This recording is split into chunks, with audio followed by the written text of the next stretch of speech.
Yeah, yeah. Okay, can you hear me now?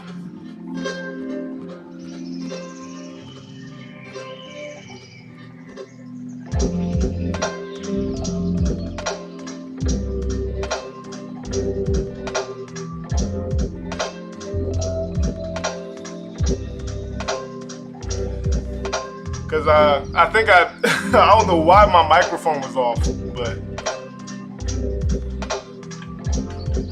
I mean, what's going on with everything? I mean, what do you mean with everything was flagged?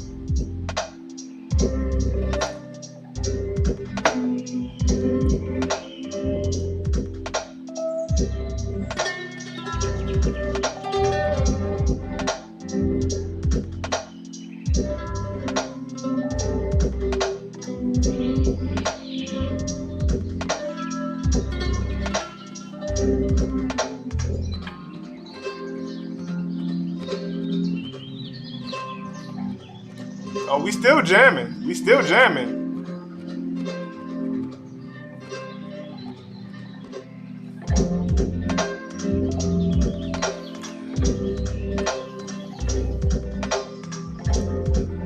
I mean, like I don't know why. I really must be too lit because like I know that my desktop audio was on, but now I see like my actual microphone is on. So it's like I guess it was whatever.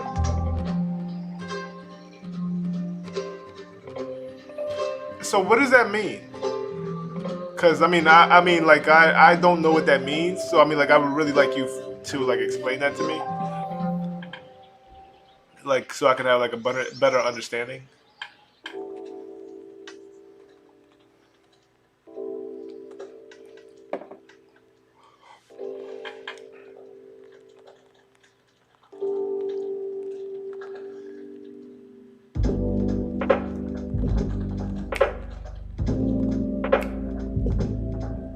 Hey,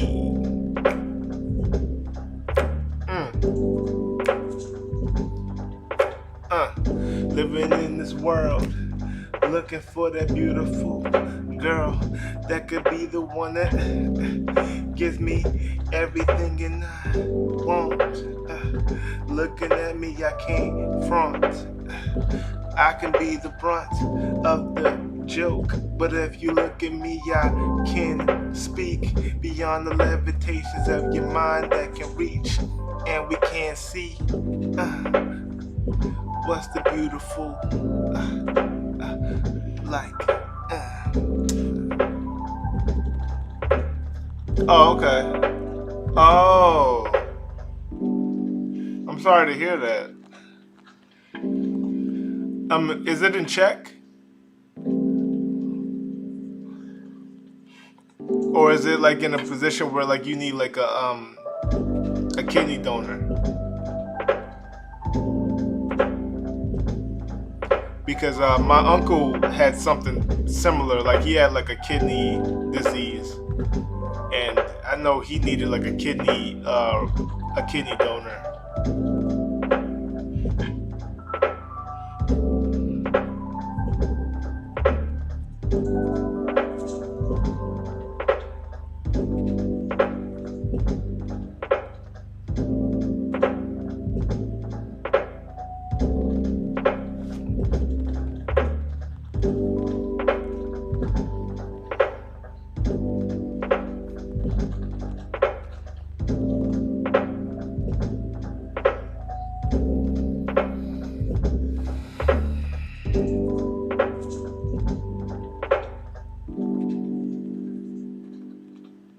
Oh, that's good. That's good.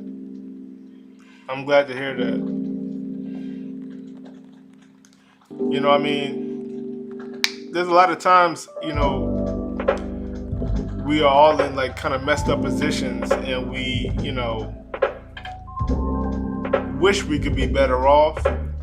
I mean, I know for me, uh, the best thing for me, what I think of when I'm in like bad thoughts or bad times is that there's always somebody worse, or there's somebody that's not even here, and we're still here. So we still have a shot.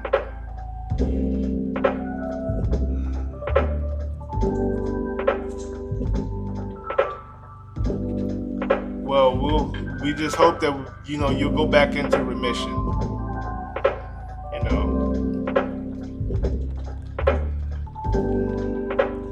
I mean that's that's the best thing we can hope for. But you're still here.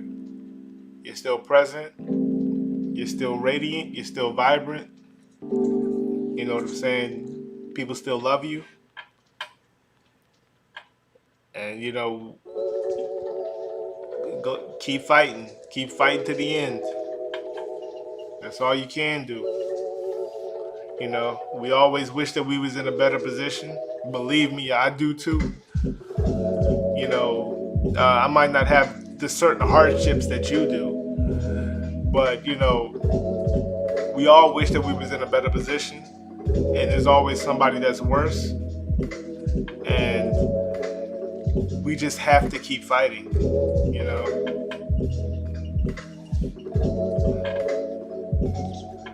Like for me, like music is my escape from reality. Like music, video games, wrestling, like these are my escapes from the day-to-day torments. And for me, I've gotten to a place where, oh, you've been fighting for 17. Yeah, I understand. Well, I can't say I understand that because I haven't fought that fight, and I wouldn't even feel comfortable even telling you like it's gonna be okay because I'm not in that position to all I can do is be on the outside looking in, being empathetic and just hoping that everything works out for you. And that's just all I hope for is that everything works out for you. Because like my brother passed away in '03, and I remember everybody coming up to me trying to comfort me and this and that, and it was just like at that point I was just like, leave me the hell alone, you know what I'm saying? And there's no way for anybody to be able to relate to you or be where you're at because like in your mind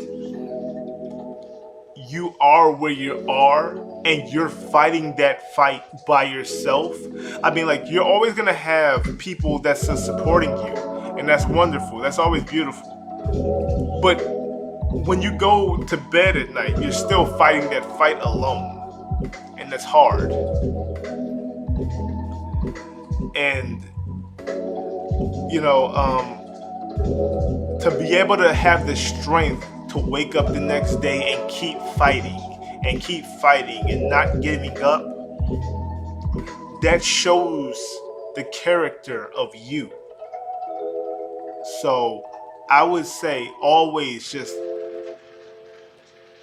appreciate and love you. Look in that mirror and know, even though you're going through all the shit you're going through, you're still here. You're still fighting. You're still you're still making it to the next day. A lot of people can't say that. Let me turn it down a little bit. That don't was a little louder by yours. But yeah. I commend you. I mean, that's a very hard situation to go through. You know what I'm saying? Like, I'm a vegetarian, turning vegan, and I do everything in my power to not be in a place of cancer and stuff like that, even though I can't control that. And it scares the hell out of me. You know what I'm saying? So I try, like, I used to be a cigarette smoker. I used to I smoked since I was 18 until I was what, 32. So what was that? 10, 12, 14 years. I was a cigarette smoker for 14 years.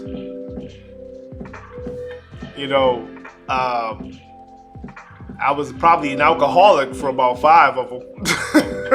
You know, like, I'm drinking tonight, but this is a very rare occasion. Like, I don't drink a lot anymore. You know what I'm saying? But I did a lot of things because of depression in myself. You know, I didn't have the physical hardships that you have, but I had mental hardships in a sense that sometimes I thought that it would be better if I wasn't even here. Like, I didn't feel accepted by my family. I didn't feel accepted by my friends. And I always felt alone. So I had to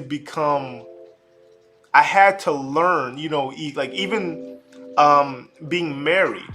I was married at one point and now divorced. And I had put so much of the validation in my wife to validate me that when she took that away, that put me into a deeper depression. I understand. Okay, yeah. As African Americans, we have to deal with a lot of shit, man. It sucks. We have to deal with a lot of bullshit. Oh, I mean, I understand it, but see, I'm accepted and loved by me. And that's the main thing. Like, it's great to be accepted and loved by others, but if you're not accepted and loved by yourself, it doesn't mean anything. It doesn't mean nothing. Because when you put your security and when you give your security to others, when they walk away, they take that security with them. And then you're hurt and traumatized and broken, and you don't know how to move. It took me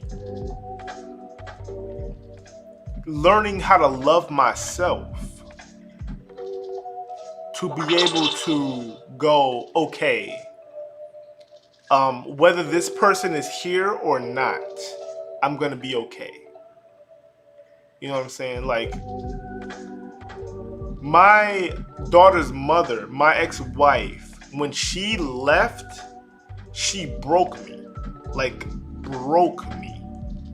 I was off. Like, tears coming out my eyes, alcohol drinking like shit, you know, cigarette chain smoking. Like, I thought that I was nobody. You know what I'm saying? Like, because I grew up in a family where I was invisible.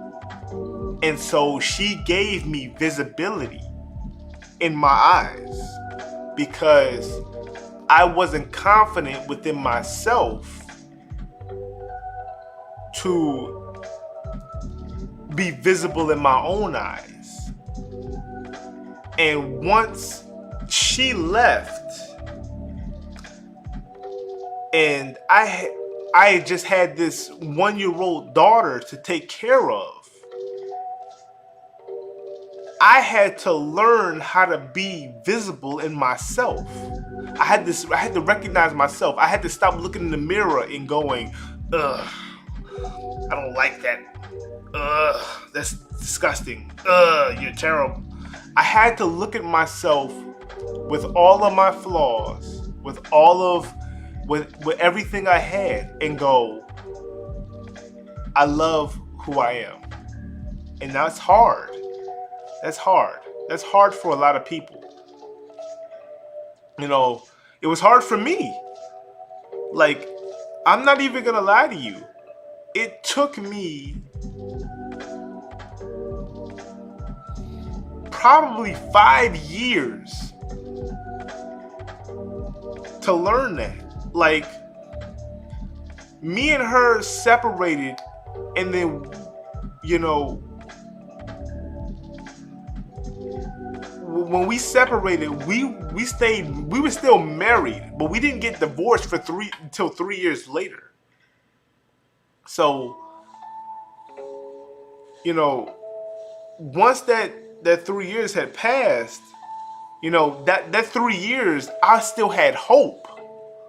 I still tried I tried everything in my power to try to grab her back, because I gave her my security. I gave her my confidence. I gave her, you know, who I was, because she was the person to validate me. She validated what I did.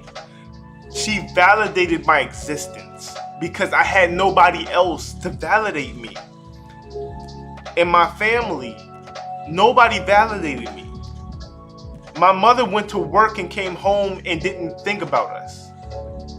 And my mother, only thing I know about my mother is she came home from work, she paid the bills, and she beat the shit out of me.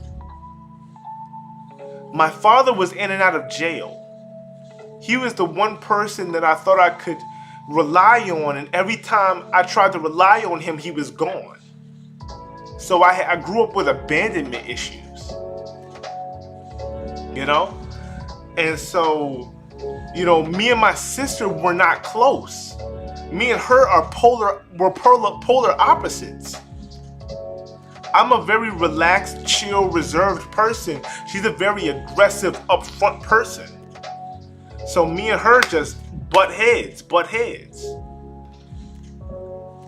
I didn't have the picture perfect family that a lot of people had or wanted. You know, I didn't have any of that. I got married thinking, you know, I wanted this to be different from the family I grew up with. I wanted to give my daughter an experience that I didn't have. And so I gave 110% of myself to that marriage. And I still fucked up. Don't get it wrong.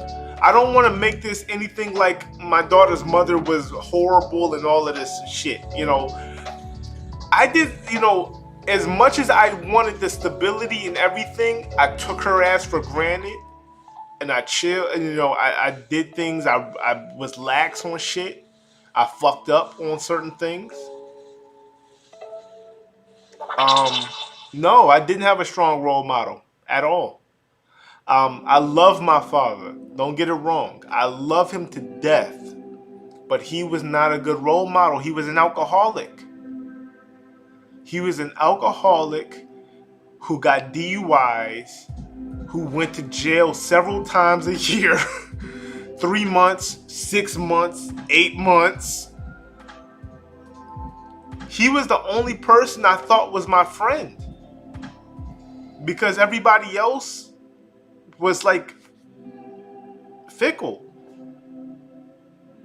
So when you grow up in a household with parents that's arguing all the time, your father sleeping on the couch, and you don't understand why.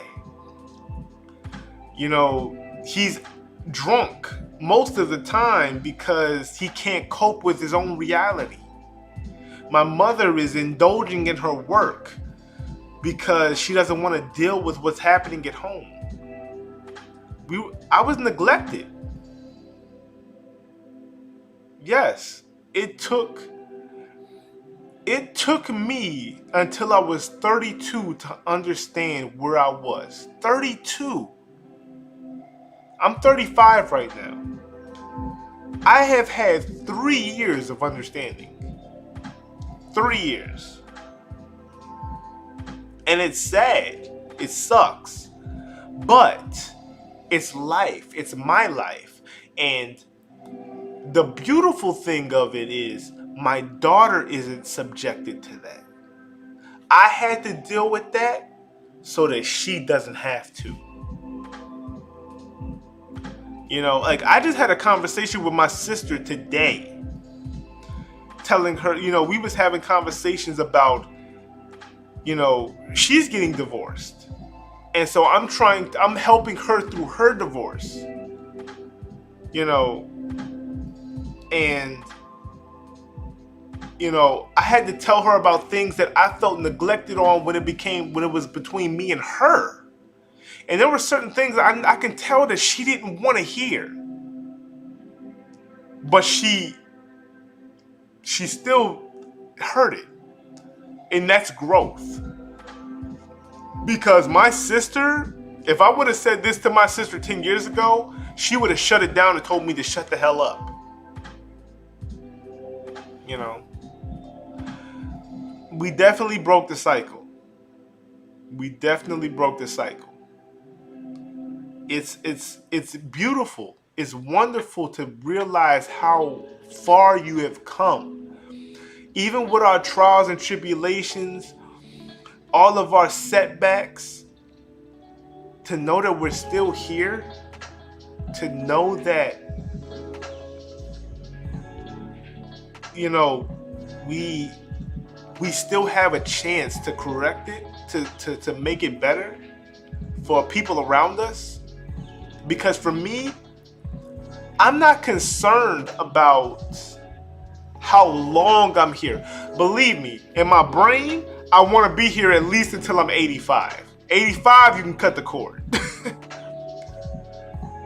But even if I don't make it to 85, as long as the people I'm around, I have made them better. I have helped them to become better people. I have helped them to get peace. That's more than anything. That's better than anything that I can ask for. You know? My mother was a chain smoking, wine drinking, you know, angry woman, bitter woman. I feel like I've affected her in a way of making her find peace because I'm at peace. My sister, who was an angry, you know, resentful, unforgiving woman, I feel like I've helped her find a certain level of peace. And I'm good with that. You know what I'm saying? Like, if I was able to do that for them, you know? We don't know how long this earth is going to exist. We can sit here and go, yeah, I want to be remembered forever. Okay, but if the earth blows up, ain't nobody going to be remembered. Not Shakespeare, not Jay-Z, not nobody. But as long as the people that's around me feel like a better version of themselves when they're around me, that's all I can ask for. You know? And absolutely. And you can do it too, Courtney. You can do it too. You are doing it. You know, like there's so many people that's in your position probably right now that is so depressed and so down. You have the capability to be able to relate to those people and go, hey, you can make it. You can stay strong. You know what I'm saying? You are the catalyst. You're the catalyst. You are the person that's going to be able to help those that others can't help. I can't relate to somebody with kidney disease. I haven't had kidney disease. So I can't, if me telling somebody like yourself or somebody that has kidney disease, I can't say, oh, keep your head up. It's going to be good. It's going to be nah. That's just words.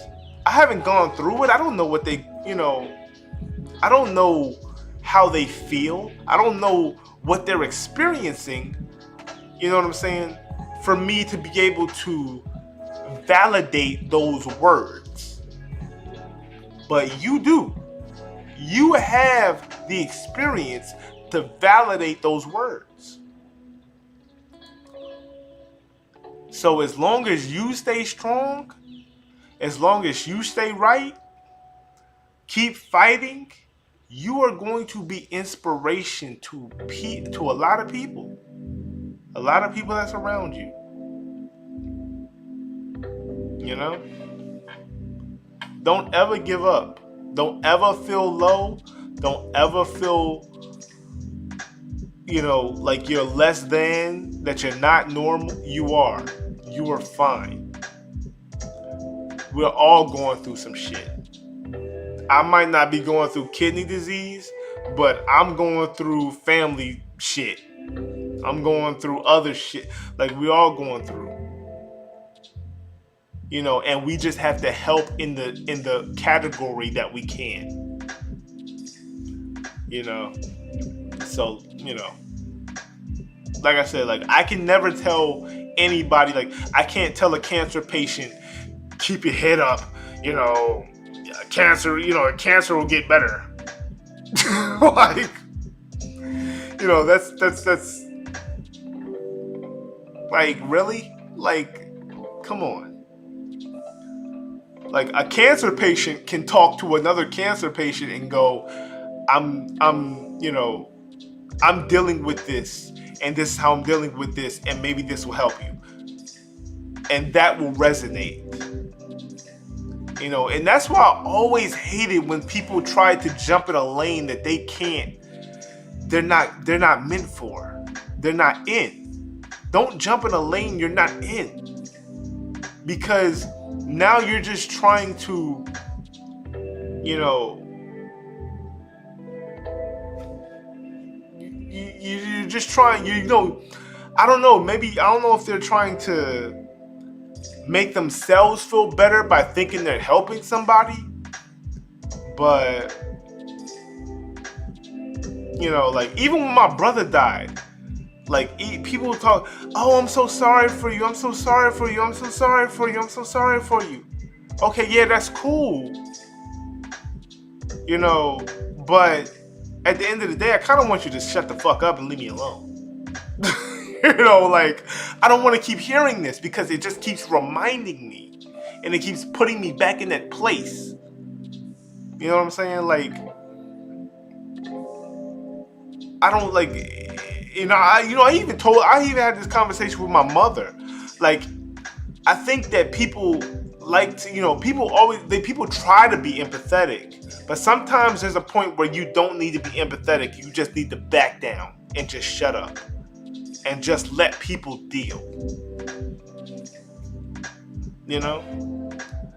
So, like I said, like, I can never tell you how to deal with your situation. I've never dealt with that.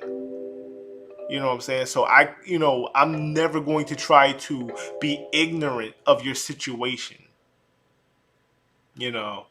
But the best thing I can do is support you, give you positive vibes, hope that everything works out beautifully for you. And, because you are a beautiful person, you are a beautiful spirit, and, the world needs you here. So, yep.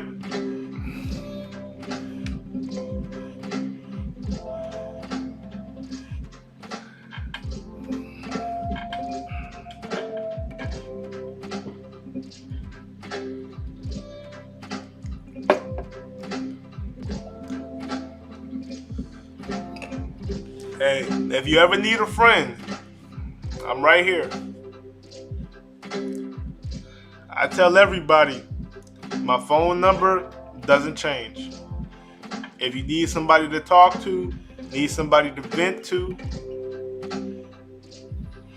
like sometimes people just need to get shit out. And sometimes people just don't need to, people need to shut the fuck up. They don't need to have an opinion. They don't need to have a say. just shut up and let somebody speak and say what's on their mind and get it out. You know? Like everything doesn't need a solution. Some things just need to get out. You know?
I'm glad you came tonight too, Courtney.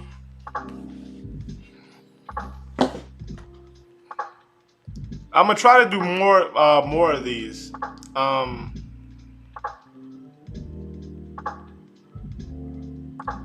I definitely need to be more on it, and I'm going to be more on it. You know, it's easy to always say that you want to start something, um, but to be consistent and stay on it because, you know, it's like anything that you do. When you do something and you see slow returns, it becomes discouraging, and you might not be on it as much as you should be on it. So, I'm definitely gonna be on it.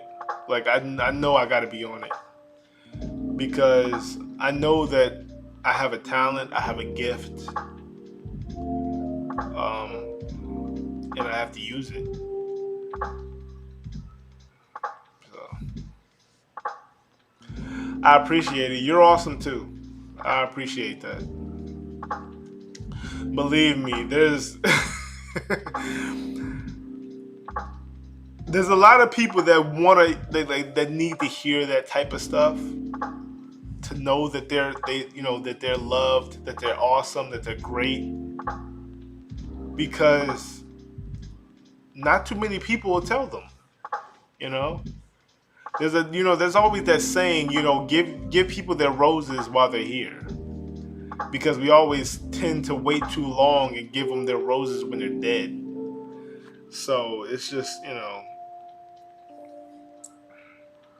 I know I have a purpose. I know I have a gift and I have to use it. Even at times where I'm insecure or nervous or scared, because when you put yourself out there,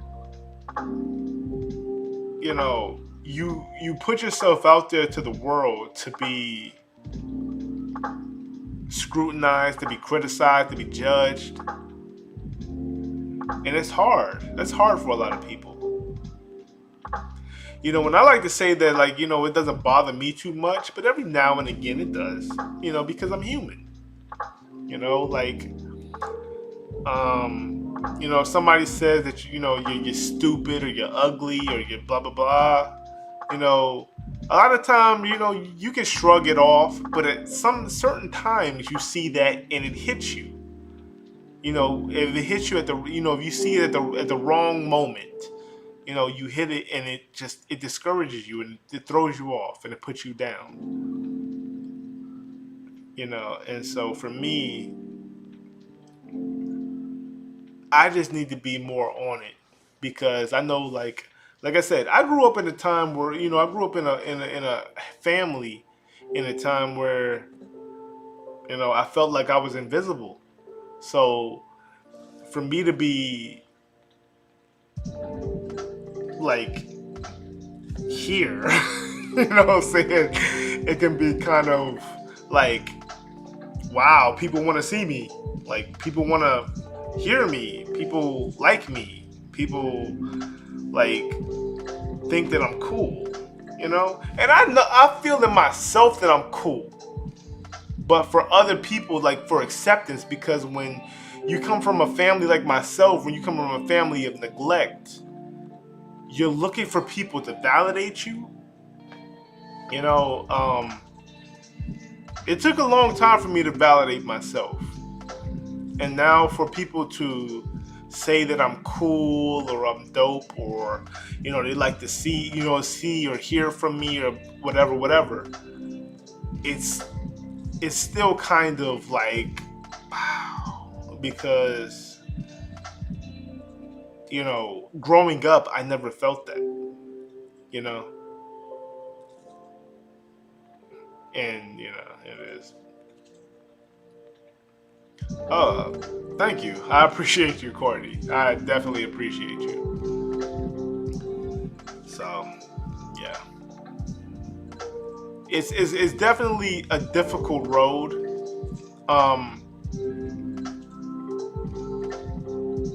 Knowing that you have to validate yourself. You have to validate you. You have to be good with you. You can't care if somebody likes you, because the thing is, you can't control it. You can't control who loves you. You can't control who hates you. I can't control the racist person that hates me because of my skin color. They don't know who I am. And probably if they even got to know who I was, they would probably like me. But because I'm a different skin color, they don't like me. And that's difficult to understand. But you have to get to a place of understanding yourself, understanding you love you, and the people that will love you. It doesn't matter what you do. You can't convince nobody to love you. Believe me, I've tried. I have tried. I like, even with my ex-wife, I thought, like, I tried to convince her to love me. I did everything in the book to try to make that woman love me. But sometimes it's not enough, because that person wants that love from somebody else, or whatever the case may be. But that doesn't mean that your love isn't good enough. It just means that it wasn't right for that person, but it's right for somebody,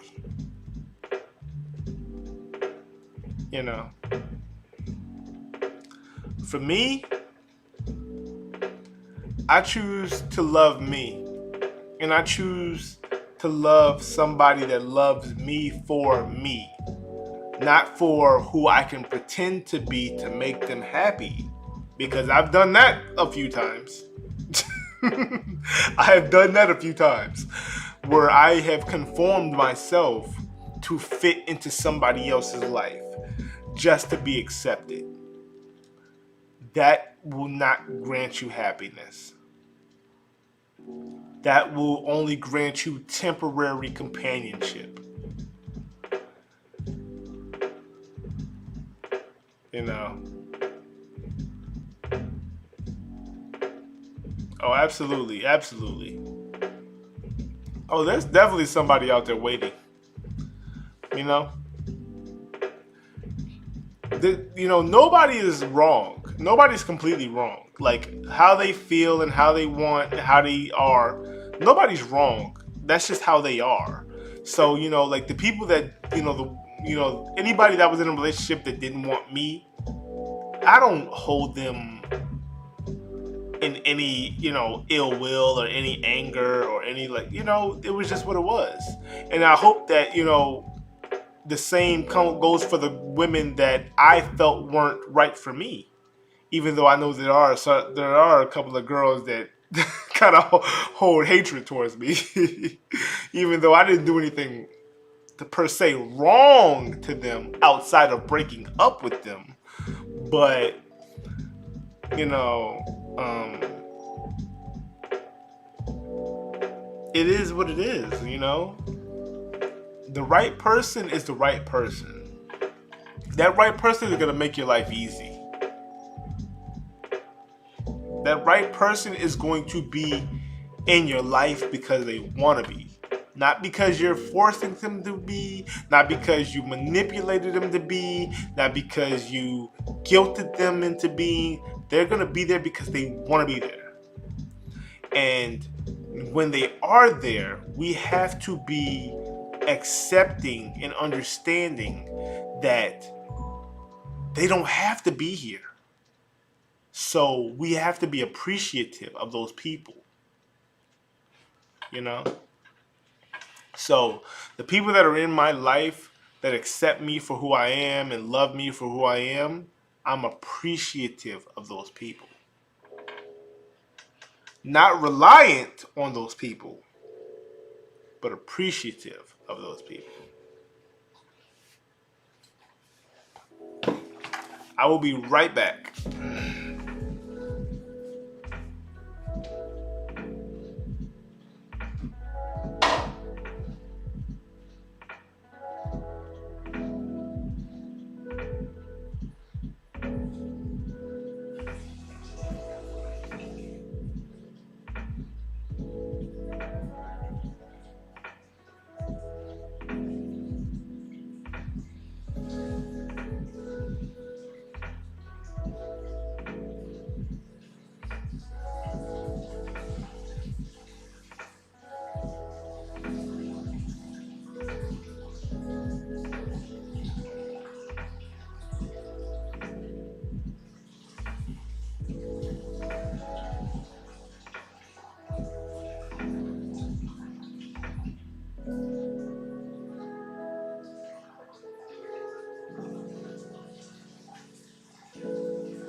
Alrighty, we back.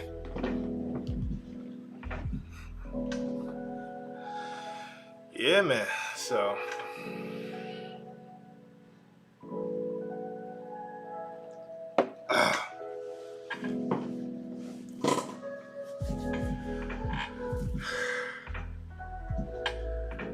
Man, life is a beautiful thing, man. I swear. I spent so many years hiding away from life.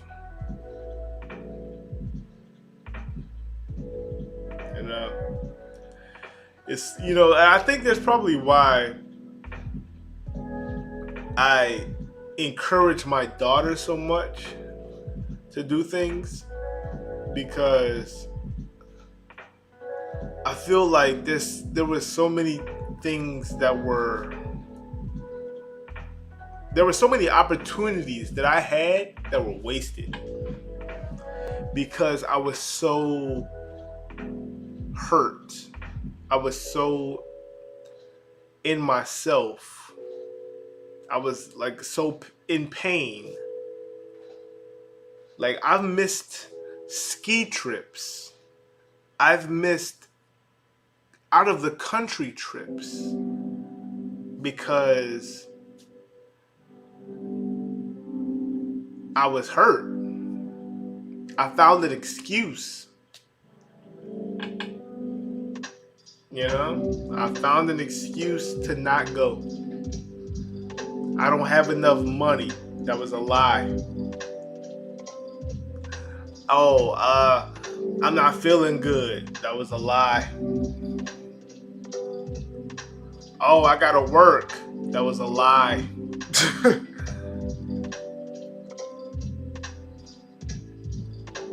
I could have went to Mexico. I fucked that up. I could have went to the Caribbean. I fucked that up. I could have went to Jamaica. I fucked that up.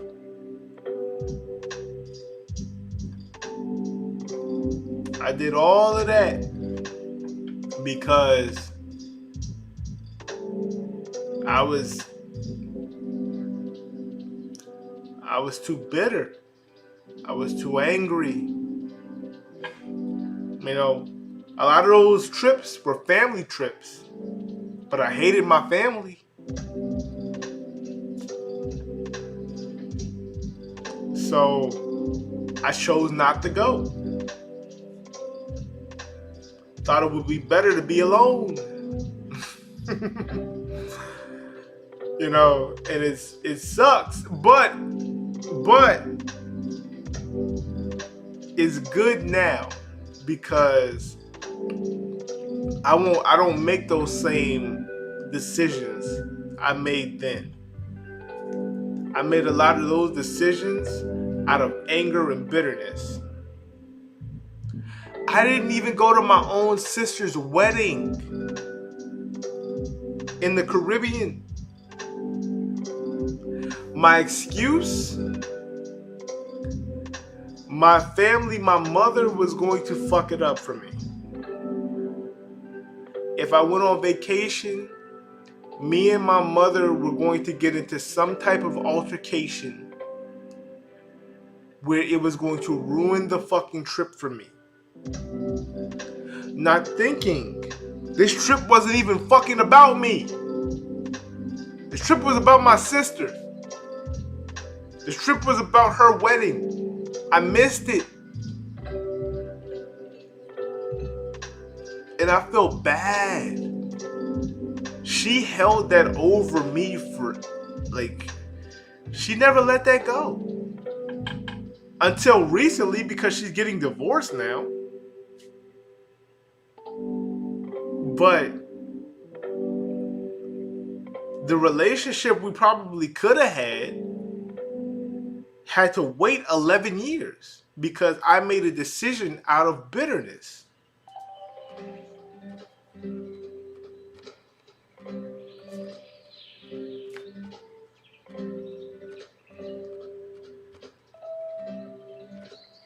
Life is to be loved. Life is to be experienced. Life isn't to be accepted by everybody. It's only to be accepted by you. Your life is your own. How you choose to live it is up to you. Nobody else. Fuck anybody else's judgment, anybody else's say so, or whatever they think. It is for you and for you to be happy no matter what you choose to do with it. And it's for you to experience it with people that accept that happiness that you choose to accept. Everybody else that wants to infringe on your happiness, want to try to mess up your happiness because they don't agree with your choices, fuck them. They don't matter. I don't give a fuck who they are. Even if they in your own family. It's about your happiness. You get one life.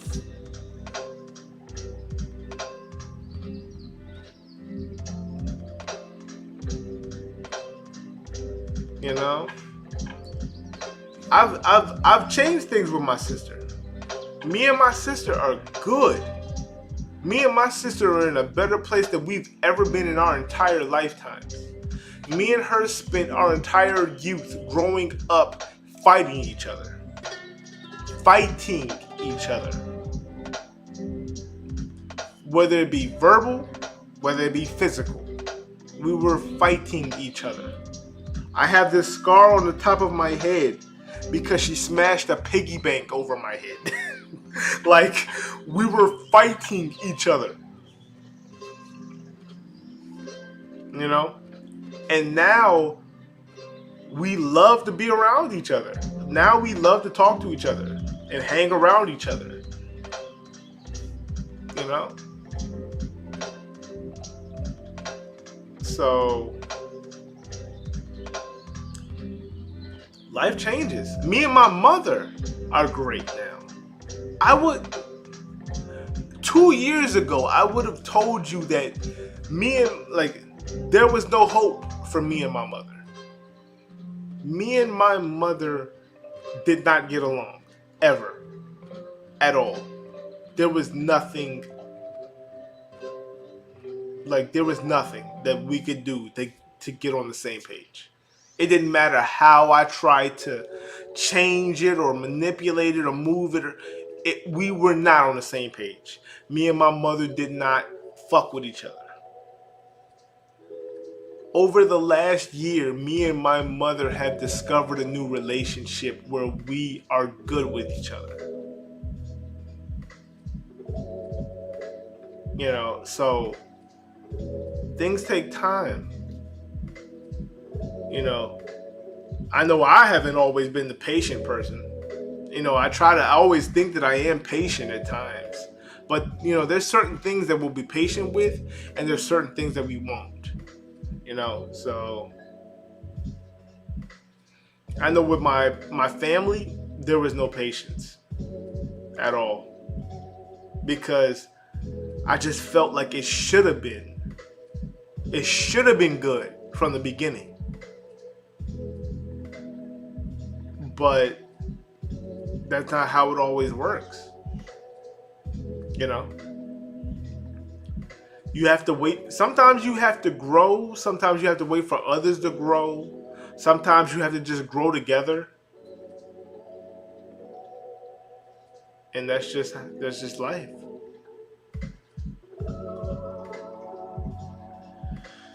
So, you know, I'm happy where I'm at. And I'm glad that you are happy, Courtney. You know, that you're strong mentally, that you're fighting this shit, that you're not letting this shit bring you down. You know,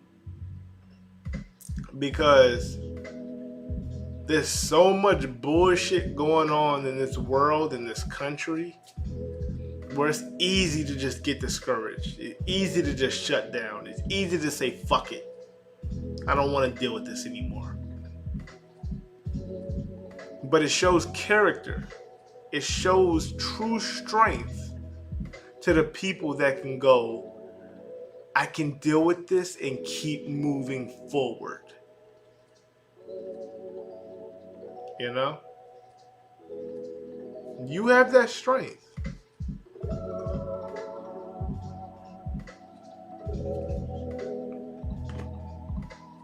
You definitely have that strength.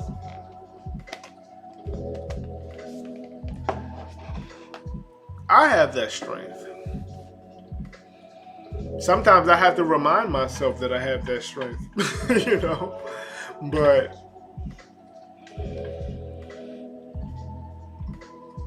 we are definitely, you know, we're gonna be fine. No matter what the outcome is, we're gonna be fine. Like I said, whether I don't wake up tomorrow or I make it to 110, I'm gonna be fine. Because I understand. I understand now. I understand that life isn't to be understood because you can't understand it. It's just too much. It's too many things happening. Life is just to be lived. You know?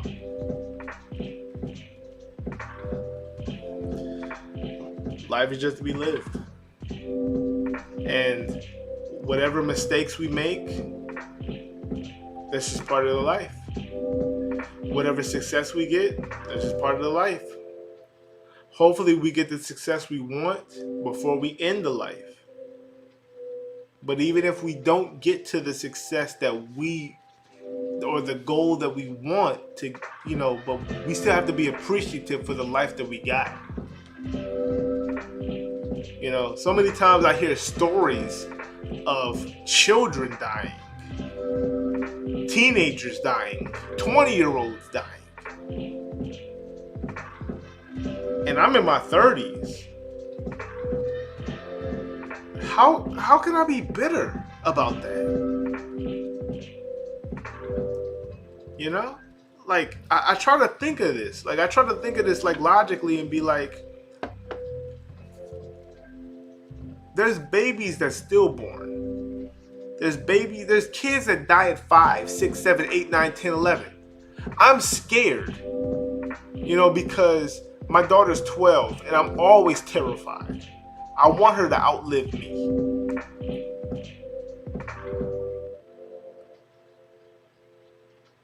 You know, and it's like, I'm 35. There's people that didn't make it to 21. There's people that didn't make it to 25. There's people that didn't make it to 30. I'm 35 and still going. You know? So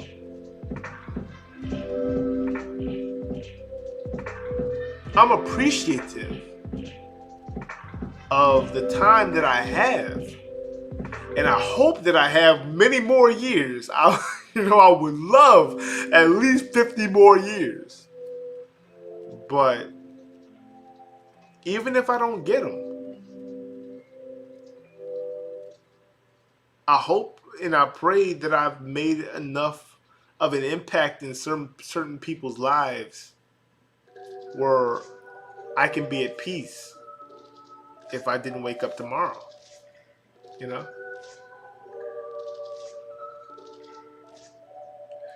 Yeah, my daughter's 12.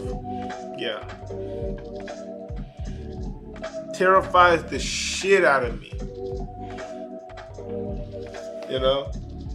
Not of, you know, I don't give a fuck about the boys and none of that shit. Like, my daughter makes great decisions and she talks to me. So I'm not worried about any of that. And even if she did, and even if whatever the fuck that's my daughter. I love her to death. I don't give a fuck what happens. I just want her to outlive me. That's it. I don't care what mistakes she makes in life. I don't care what choices she makes in life. Long as I don't have to see her go before I do, I'm okay with that. You know?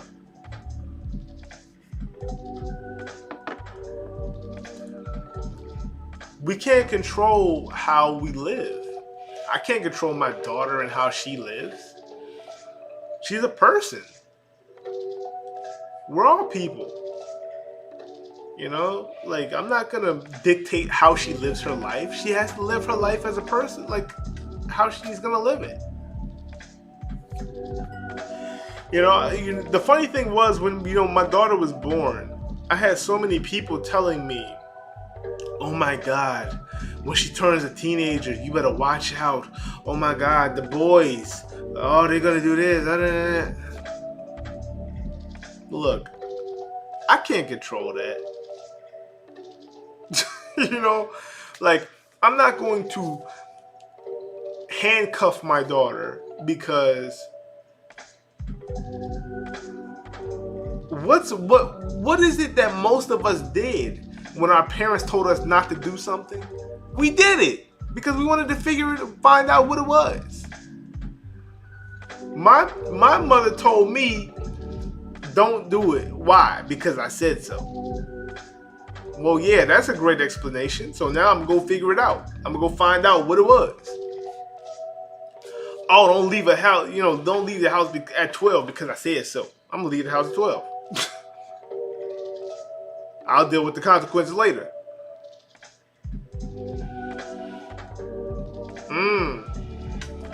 15 and 9.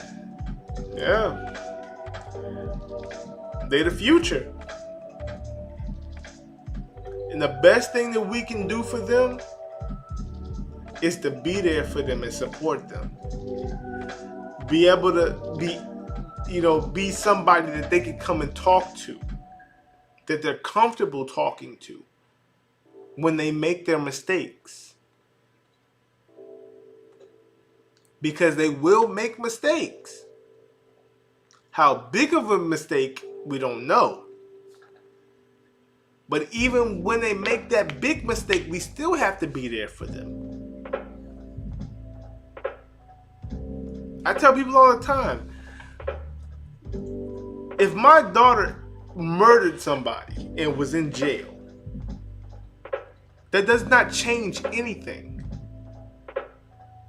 I feel bad that she made that mistake.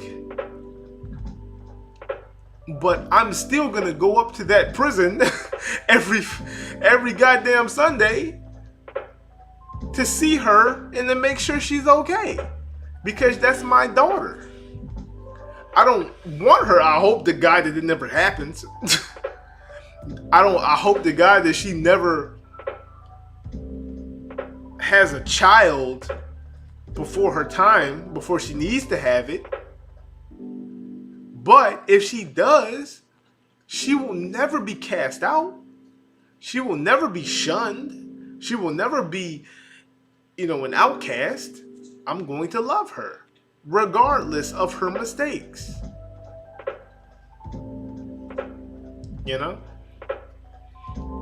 So, like, all those people that kept coming to me, oh my God, when she becomes a teenager, you need to watch out. Watch out for what? Like, if she has any questions, she's going to come to me and ask me. If she has any questions, she's going to go to her mother and ask her. She's not going to try to sneak behind our back because she knows she doesn't have to.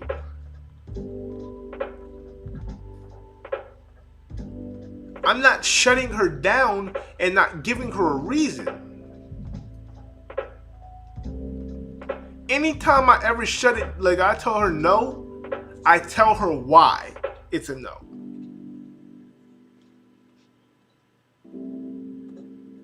That's it. We cannot live through our kids. I'm not trying to live no fantasy through my daughter. I'm not trying to force my daughter to be a basketball player or a tennis player or an intellect look, I want her to be the best her. Whatever she wants to be, I'm supporting that. 100%.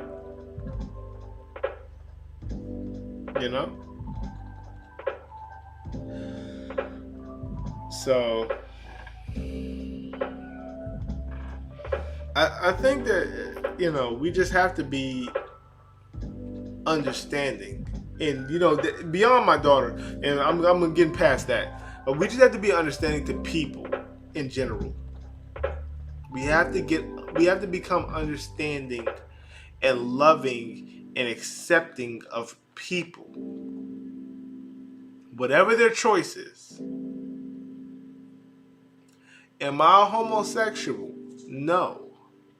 But I respect and understand the choices of somebody that is and want to live that lifestyle. That's them. That has nothing to do with me. I'm not going to judge you. Live your life. Enjoy your life. I'm not going to shun you. I'm not going to push you away. I'm not going to hate you. I'm going to show you love. That's it. Anybody, I don't care who it is, I'm going to show you love.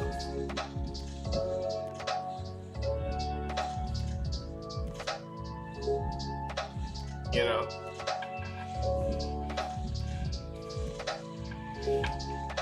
I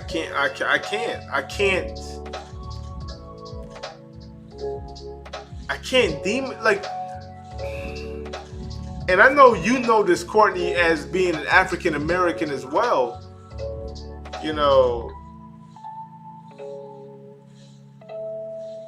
For us, we get looked at as the enemy, as the devil, as the animal, as the aggressor.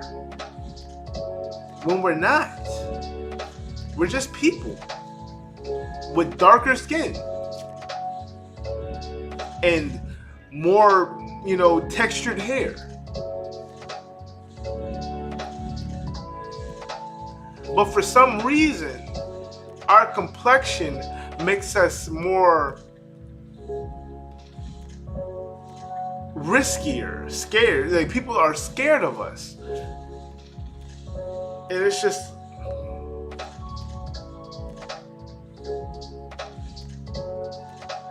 it's disheartening and it's disappointing. It is. It is very disheartening and disappointing.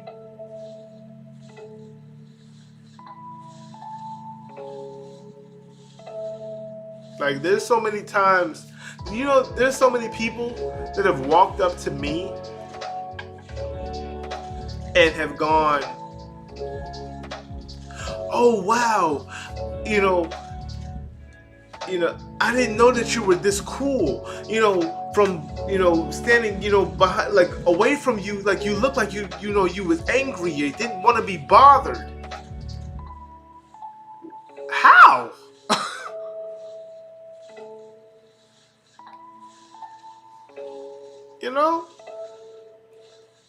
I've experienced people getting, like, white ladies jumping off the elevator as soon as I got in it. People hitting different floors before the one that they were supposed to get on just to get off the elevator with me. People crossing the street to get away from me because they thought I was going to do something to them. And they don't understand how that makes me feel. Like, you think, those people think that they're scared. Those people think that you're making me feel as if I'm an animal. As if I'm not worthy. If I'm this scumbag. And I try to be a very good person.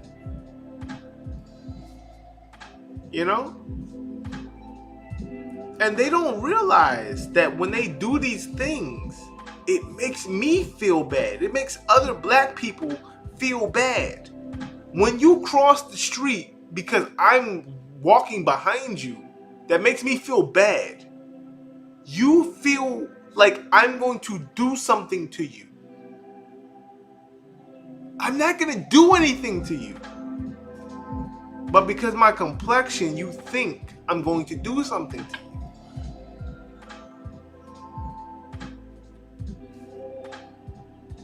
You know?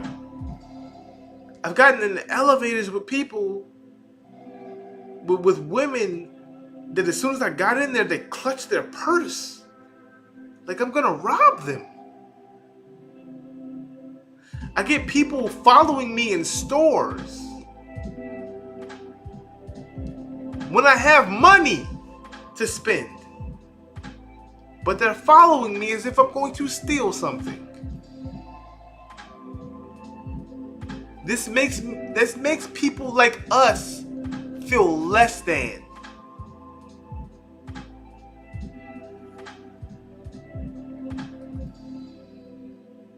You know? It makes people like us feel less than.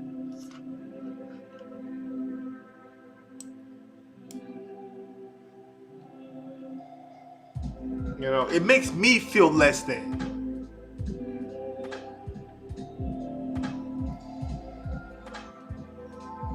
I can't even lie about that. It hurts.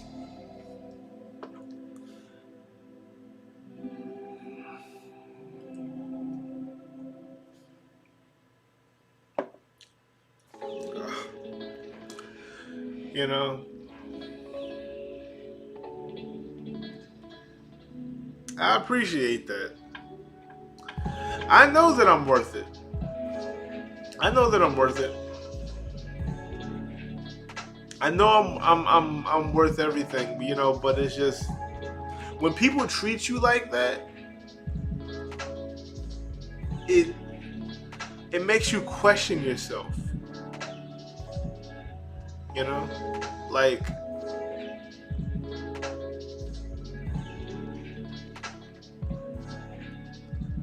what do we have, like, what do I have to do to prove that I'm not a scumbag, that I'm not an asshole, that I'm not a thief, that I'm not an animal, that I'm not somebody that's going to harm you just because I look the way I look? You know? And then when you tell people about how you feel, they tell you, get over it.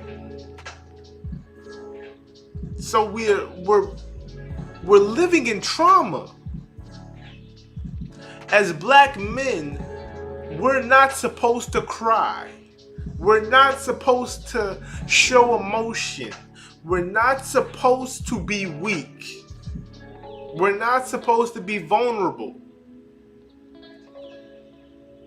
But then you wonder why so many black men end up lashing out, because they have no outlet. They have nowhere to say, hey, I'm hurting. Help me. We don't have that.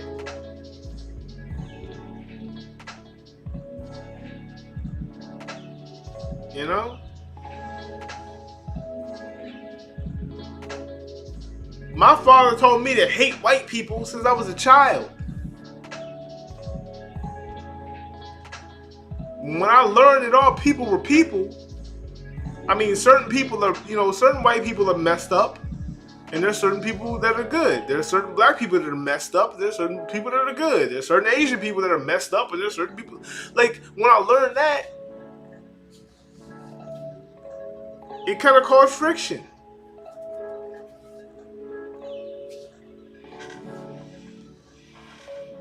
If you're a black person that doesn't listen to hip hop,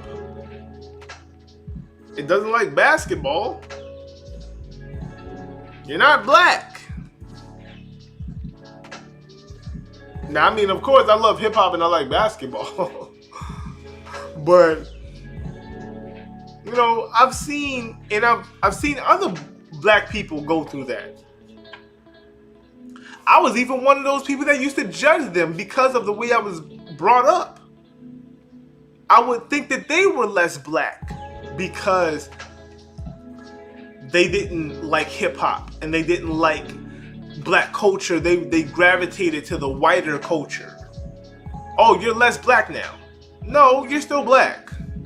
You just like something else. You just grew up in a different environment. You just had a different experience. But it's just too much. It's so much of a divide. You know? It's so much of a divide.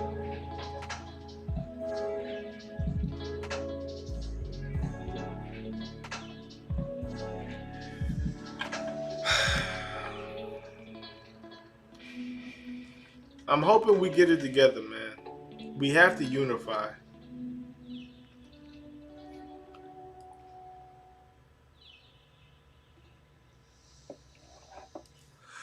Alright, so let's get out of this deep ass conversation. How did you like AEW, Courtney? Did you enjoy AEW this Wednesday? You know, like, I think that we've been on some sad shit long enough.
I will never understand a crowd, like somebody from the crowd jumping into the ring. I will never understand that.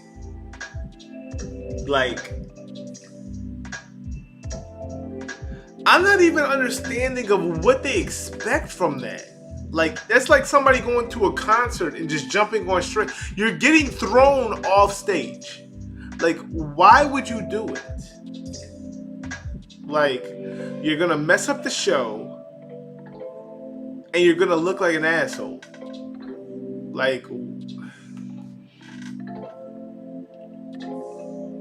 and the guy that jumped into the Jericho MJF segment, like, Jake Roberts took him out, took him off the stage. So if you can't even get past the announcer, how does that make you look? You know what I'm saying? Like, that doesn't make any sense.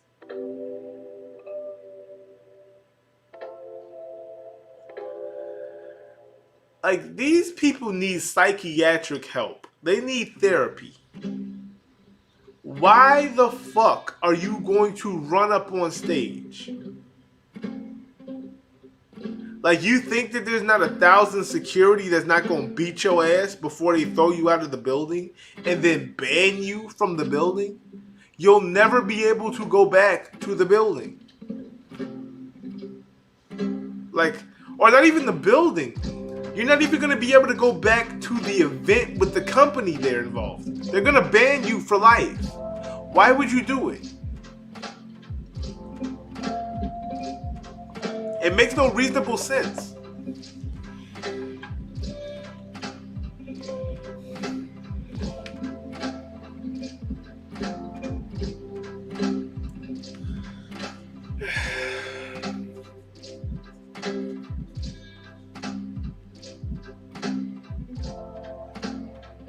Like, I don't get it.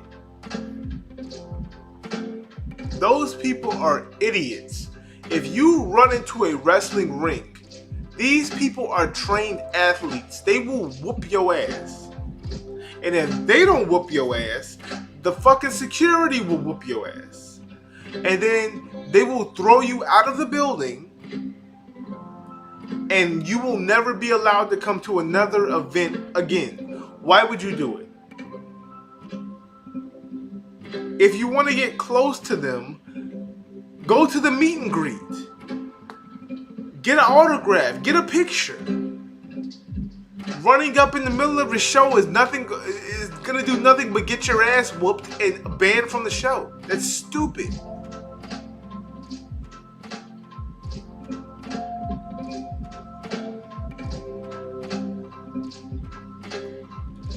Oh, you didn't like the MJF Jericho segment? I mean, I thought it was pretty decent. I didn't have a problem with it.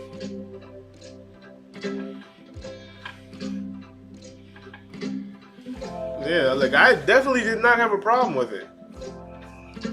I thought it was actually pretty entertaining.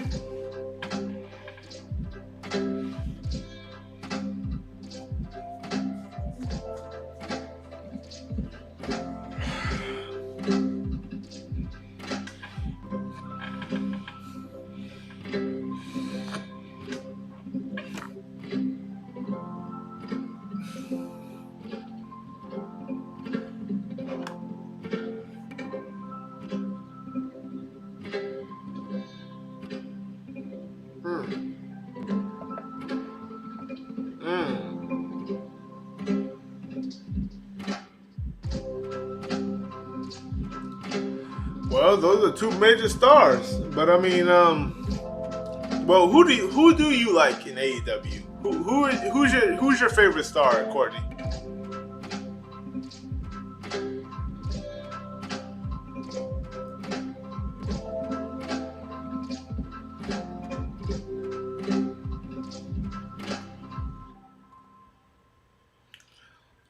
I know my favorite right now, who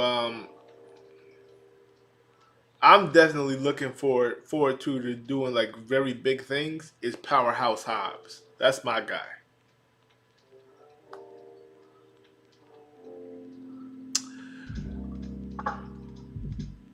Danny Limelight is nice.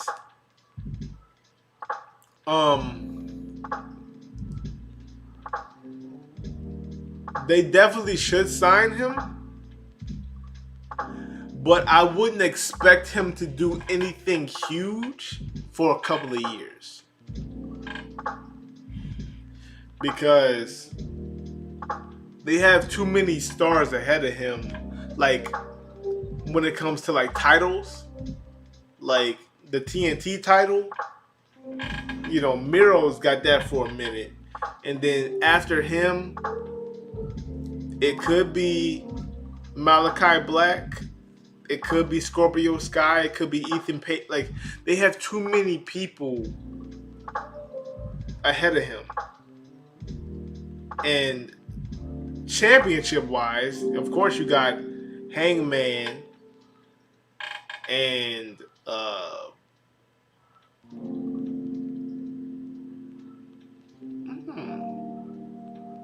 wow. Moxley.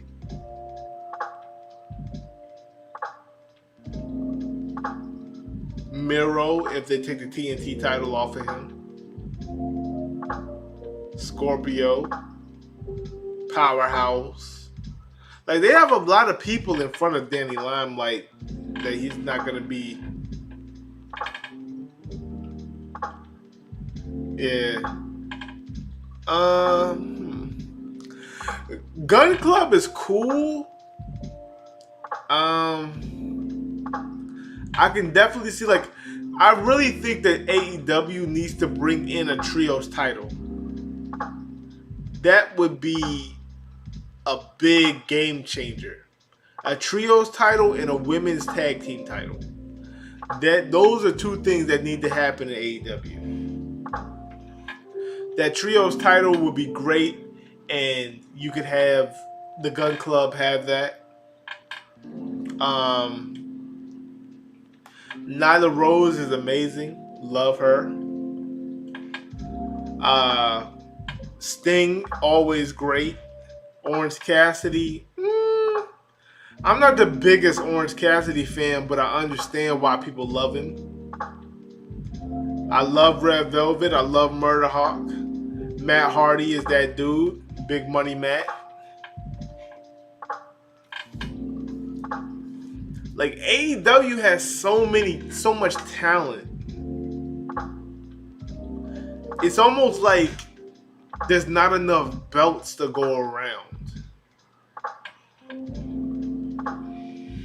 Like they have so many factions that trio's title would be perfect for AEW.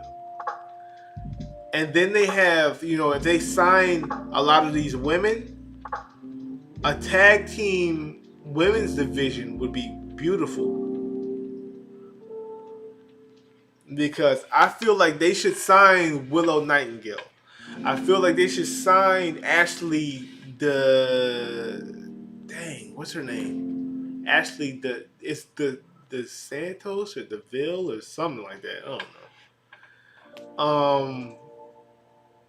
They definitely should sign Caitlyn King.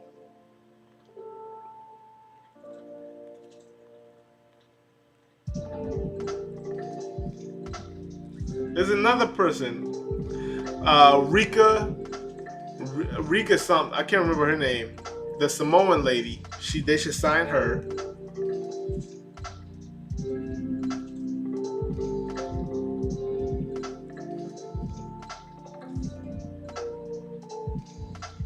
Can't remember all the names, but there's some people that AEW should sign.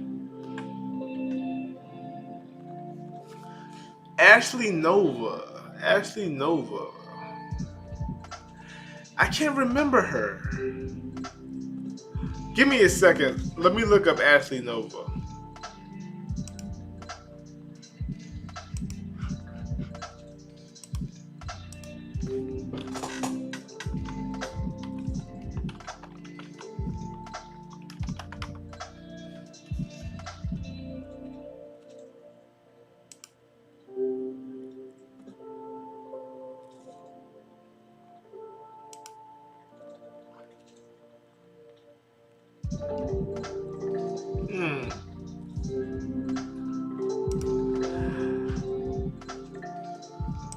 I don't really know her, but I mean, I think that I see that she's at Slammiversary. I don't really know her too well, but yeah, definitely they need to sign Caitlyn King for sure. I would love if they signed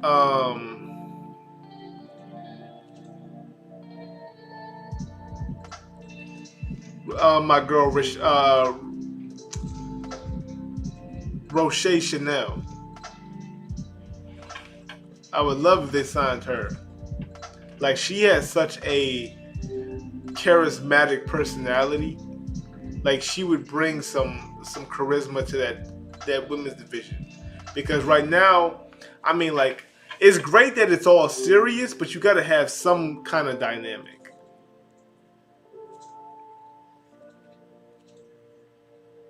Oh, okay. Layla Hirsch is great. I love Layla Hirsch. She is like literally a mini Taz.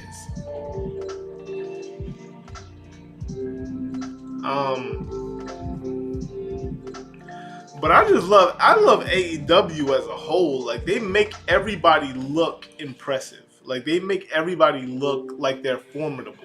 I don't care what their size is. Like, they don't have to be gigantic, huge people to win. Like, they can be smaller and still know how to win.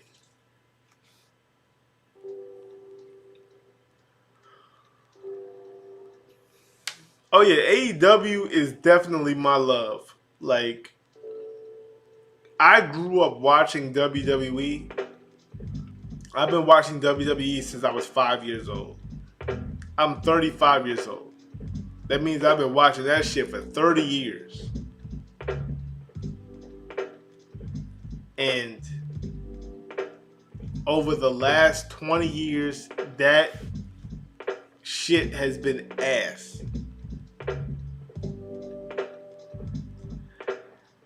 It has been garbage, and I can't fucking watch that shit anymore. Oh, Jade is a bona fide star.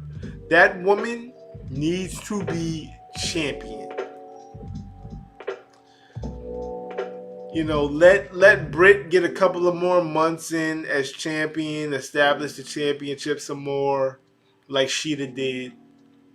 You know, but I think Jade is the next up.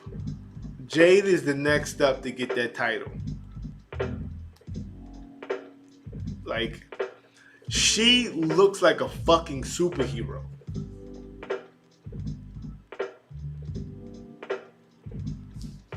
Yeah, I broke up with WWE myself. Like, it's almost like I feel like a crackhead when it comes to WWE. Like, I don't like it. I don't want to watch it.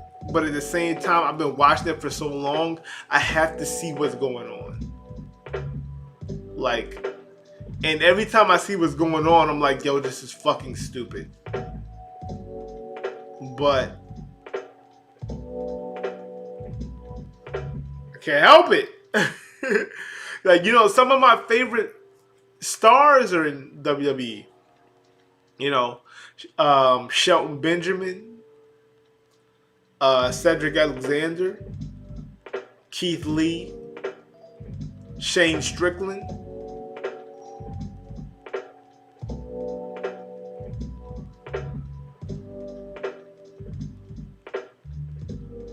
I mean, you know, Naomi. You know, some of my favorite stars are in WWE, so I watch it. I don't watch it like on cable or nothing like that. I bootleg that shit because I'm not gonna give them no support. Fuck that. But I will watch to see what's going on.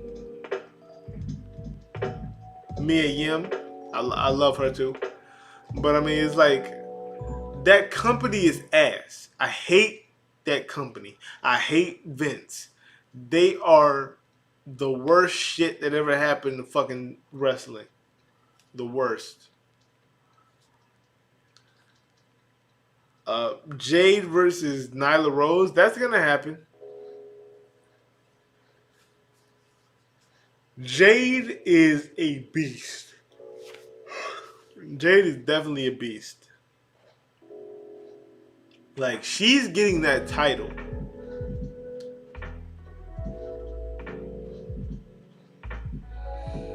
I love Naomi. I love Sasha. I love Bayley. Dolph Ziggler has been there too long. They have not done anything with that boy. And he's been in such a stagnant place for so long that his stock is nothing. Like, nobody cares about him.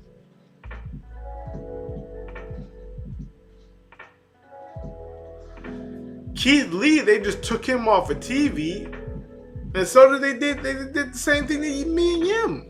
They just took him off of TV. These are two of the most charismatic, great wrestlers of our era. And they took them off of TV because they don't have nothing to do with it. They have nothing for them. That's why I'm hoping Keith Lee leaves that fucking company. I would love for Mia Yim to leave that fucking company.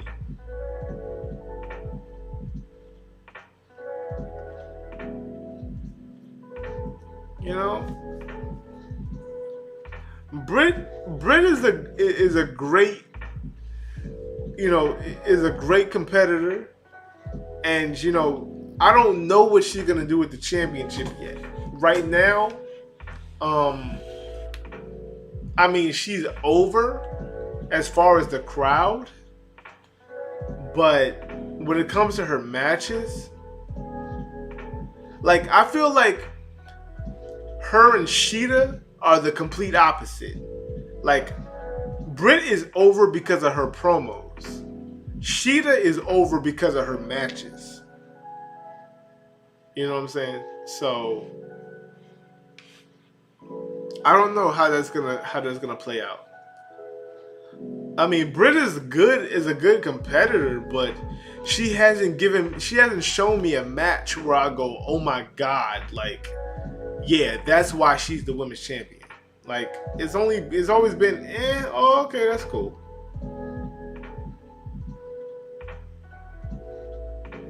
Me too. I've been following Mia since she was in Impact too. I've been following Keith Lee since he was on the Indies. Both of them are amazing. And for WWE to say that they have nothing for them to do is insane.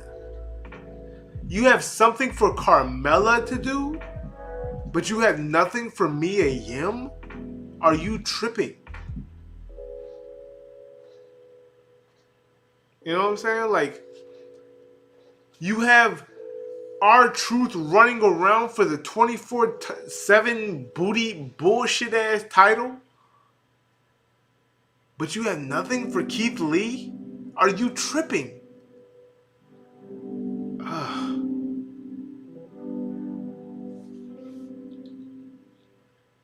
I don't get it. I don't get it.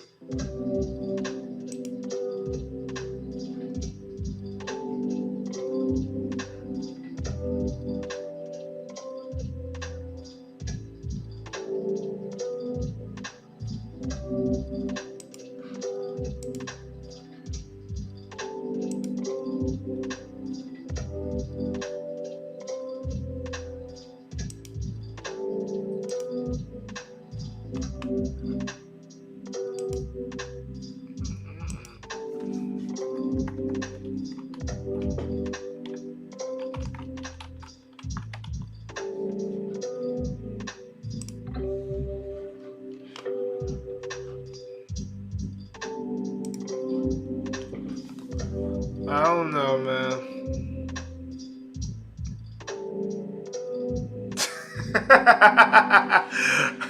Homella.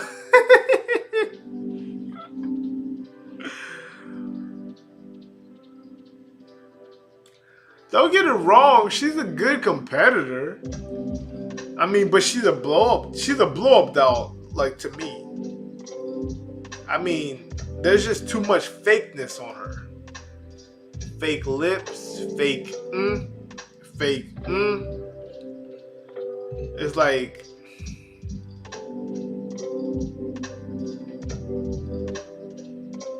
I mean, she's a decent wrestler, but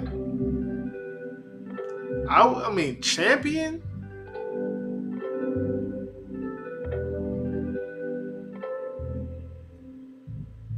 You know?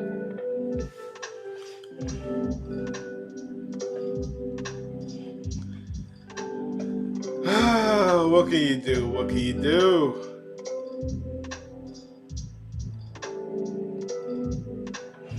You know, I just realized that my damn hat was off.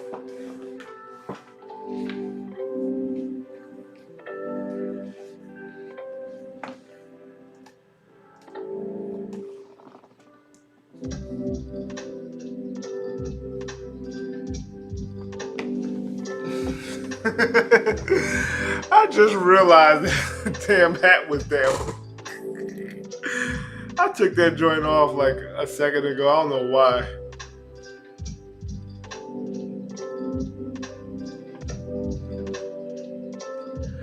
I wouldn't call her a home wrecker. It takes the look. He had to participate for her to be a home wrecker. Corey Graves is a cheater. Take it from somebody that was married. I've had many a propositions to cheat on my ex-wife, and I shut it all down. He could have did the same, but he didn't. So it's not on Carmella, it's on him. He fucked up. Just like Seth Rollins, when he cheated on his wife with whoever he did, and then he ended up marrying Becky Lynch. Like, it's not the woman's fault. It's the dude's fault. Because you have to accept the advances. If you don't accept the advances, nothing happens. Like, if I'm a married man and a woman propositions me, if I accept it, it's not the woman's fault, it's my fault. If the woman is married and I proposition her and she accepts, it's her fault, not my fault.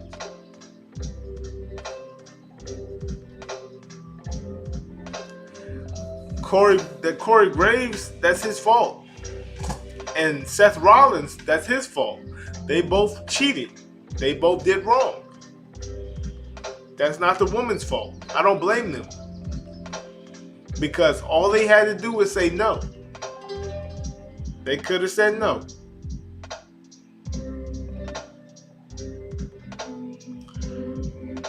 Big Cass and Carmella were already done with by the time that happened.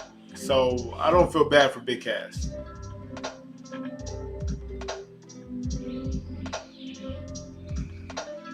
Like Carmella was already single by the time she got with Corey. But Corey was still in a relationship. So Corey fucked up.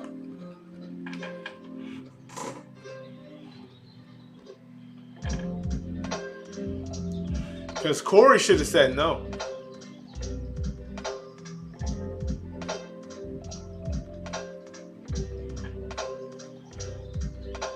See, like, we have to start holding people accountable that are the ones that are, you know, the ones that are involved.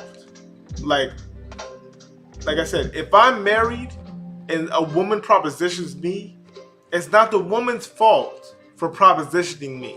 It's my fault if I accept it.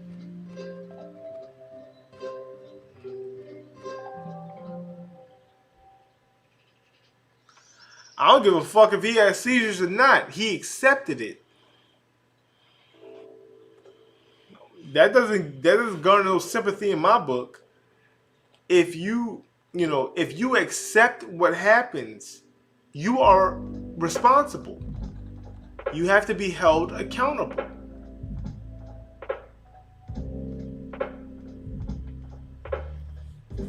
And Corey is annoying.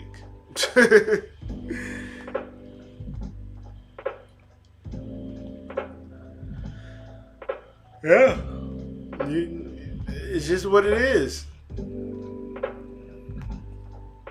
I will never look at a woman like if a man is married and a man decides to cheat with another woman, I'm not going to hold that woman responsible.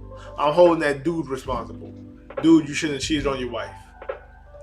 If a woman is married and a dude propositions her and she decides to go with that dude, I'm holding her responsible, not the dude. Because she should have knew better. And she shouldn't have did that.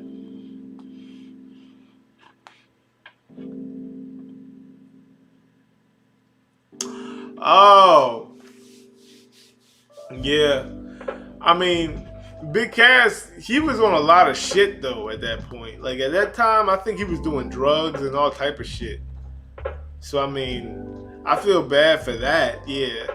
But I mean, he seems like he got his life together. Like, he definitely looks like he's in the best shape of his life.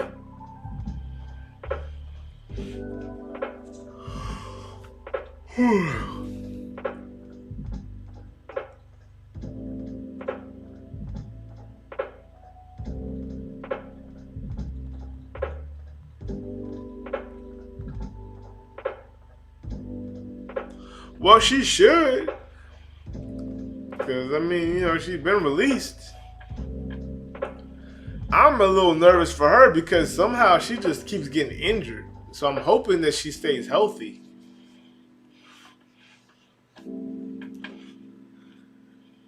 So I'm surprised she didn't go to Ring of Honor and be with her boyfriend, with or husband Zack Ryder, or what is he going by these days? It's not Zack Ryder.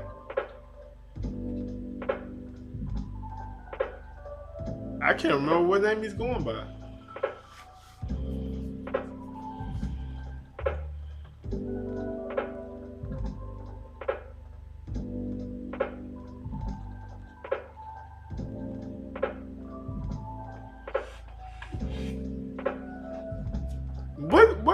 What is dude's name nowadays? It's not Zack Ryder. Because now I'm actually interested. I'm very curious.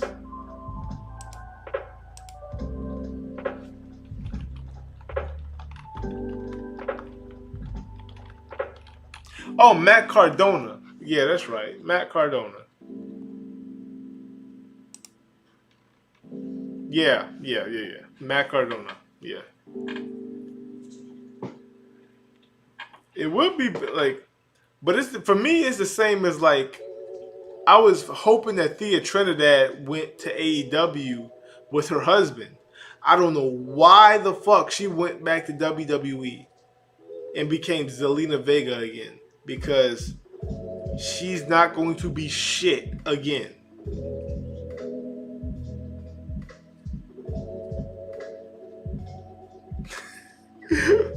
What did you say to him? Like, why did you get blocked?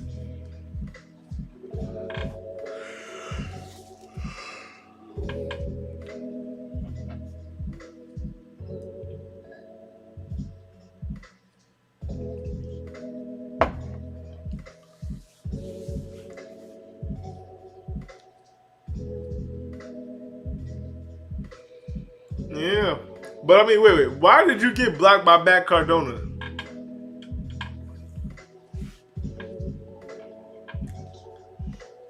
Like, I haven't been blocked really by anybody.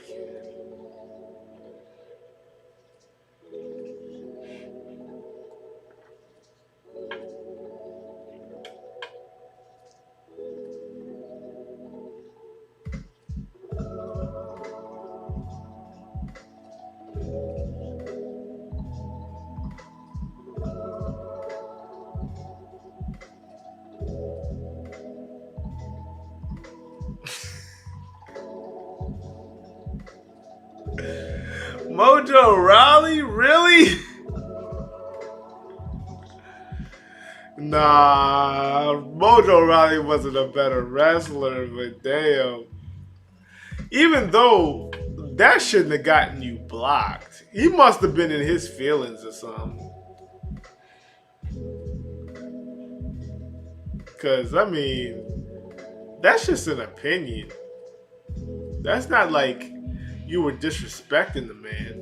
So, I mean, unless he hates him, unless he hates Mojo Rawley, like I don't understand why he would block you.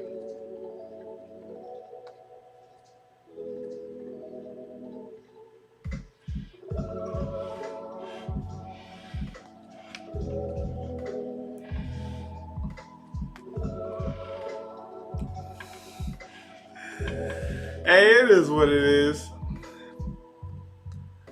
Hey, I'd have been blocked by R-Truth and Booker T. Because I told them that they were suckers and sellouts.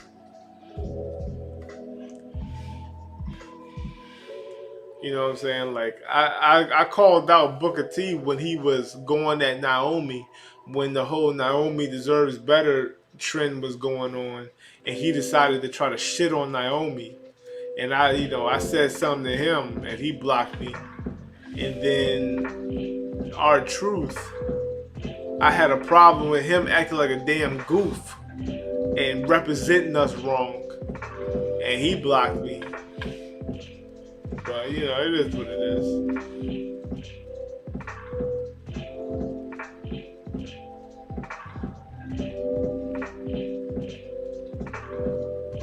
Yeah. Yeah.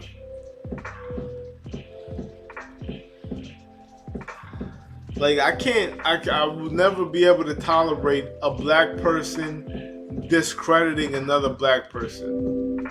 Like I can't. Like nah, man, we gotta support each other. We gotta stand for each other. Now, I mean, if it's wrong, it's wrong. Don't get it twisted.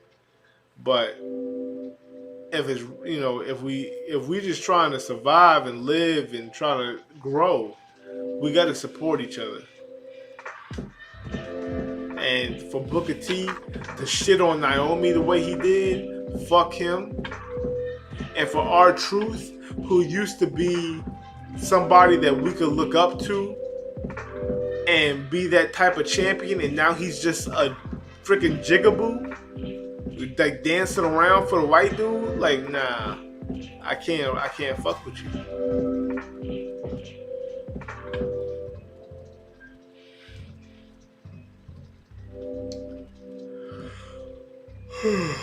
Man. But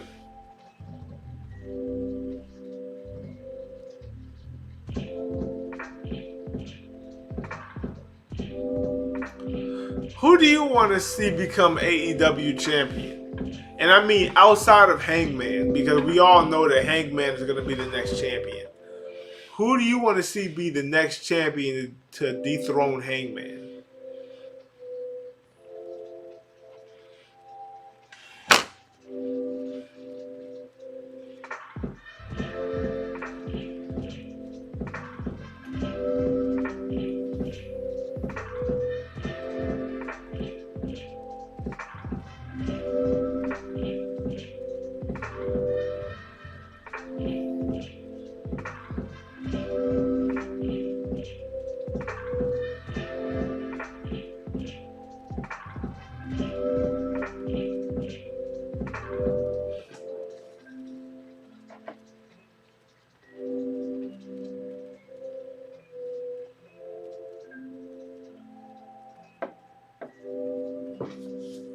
Take your time.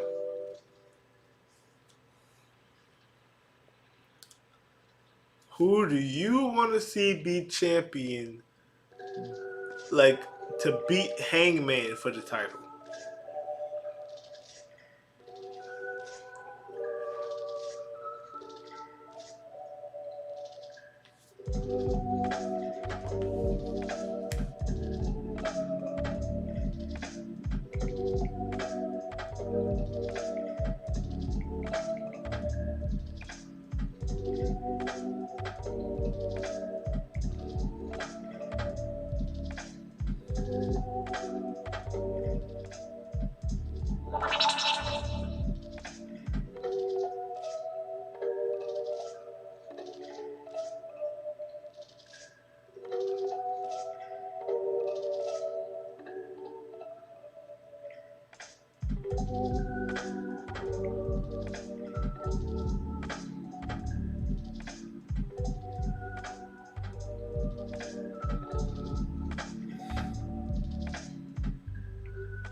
Really, really. Dark Order. Dark Order. Press 10? 10? Wow! 10.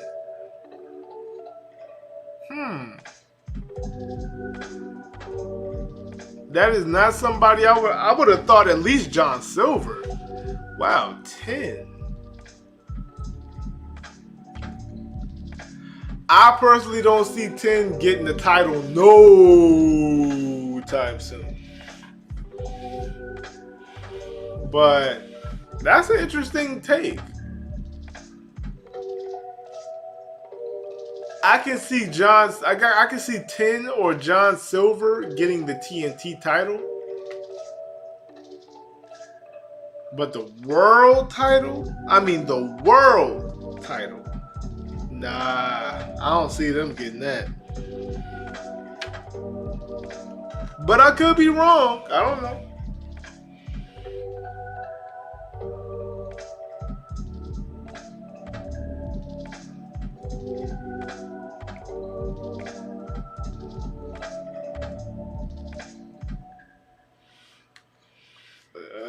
Man, 10. Wow, that was an interesting one. Because I would think that the next person behind Hangman would have to be Andrade or Miro. Those are the next logical two guys.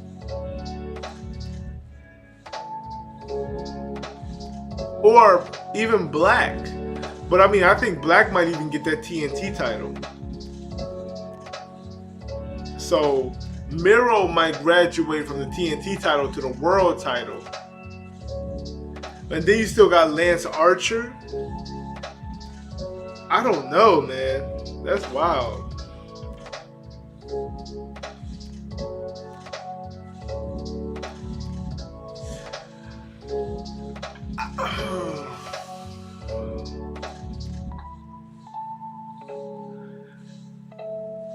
I don't see Darby Allin joining Dark Order, but it's possible. It's possible.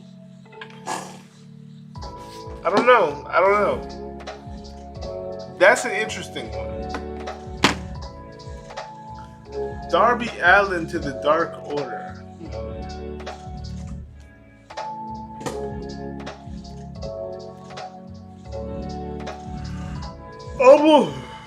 I almost feel like he would play a back seat. Like, if Darby Allin was ever to go to the Dark Order, he would take up the spot of John Silver. You know, I don't think that's going to happen. Like,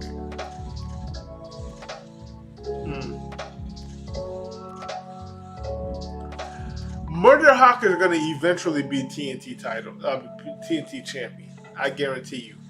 Like, I think that Murder Hawk is going to be the one to actually dethrone Miro. Like, it feels like they're already grooming him to beat Miro. So, we'll see. We'll see what happens.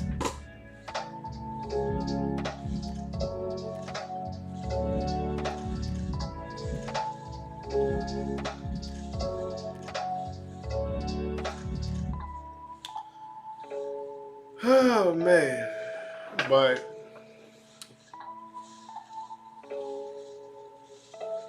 it's getting late. I appreciate you, Courtney, for hanging with me. I think I'm going to go ahead and sign off for tonight.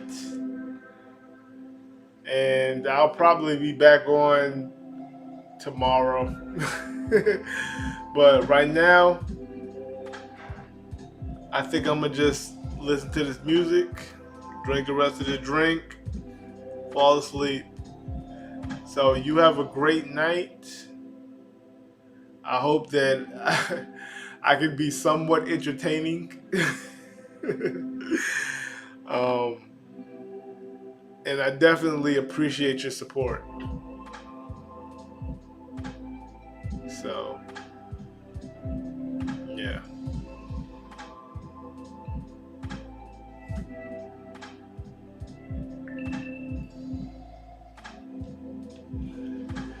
I will catch you later. Thank you.